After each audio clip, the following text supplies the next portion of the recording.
willkommen bei einem Angry Sniper. Ich werde jetzt mal ein PS3-Spiel spielen.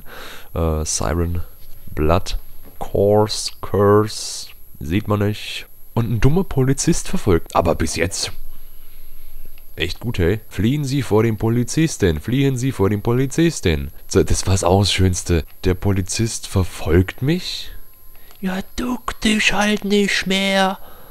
Kommen Sie zurück, kommen Sie zurück. Ja, mach doch die Lampe aus, du Wichser.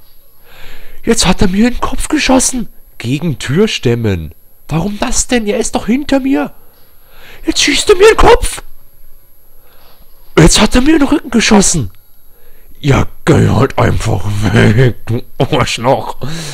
Ah ja, Verstecken im Kleiderschrank. Er schaut mir genau ins Gesicht. Er schaut genau in das Loch rein, wo der Spalt zwischen dem Kleiderschrank ist. Er dreht sich um und geht wieder. Und fliehen eben vor dem Polizisten, der uns schon ungefähr 5-mal in den Rücken geschossen hat. Warum kannst du nicht schleichen? Hast du gerade verlernt, wie man sich hinsetzt? Was macht er denn da? Ach, er schlägt gegen die Wand, natürlich. Was ist das denn? Oh. Jetzt geht mein fucking Bildschirm aus dem blöden Ding. Ich muss sagen, echt bis jetzt ist die Atmosphäre wirklich sehr gut geraten.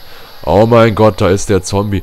Greif halt an, du Wichser. Es wäre interessant für euch zu sehen, was jetzt ich eigentlich sehe, aber... Oh yeah, das ist cool. Das müsstet ihr sehen. Krankenschwester, die echt sick lacht und schreit.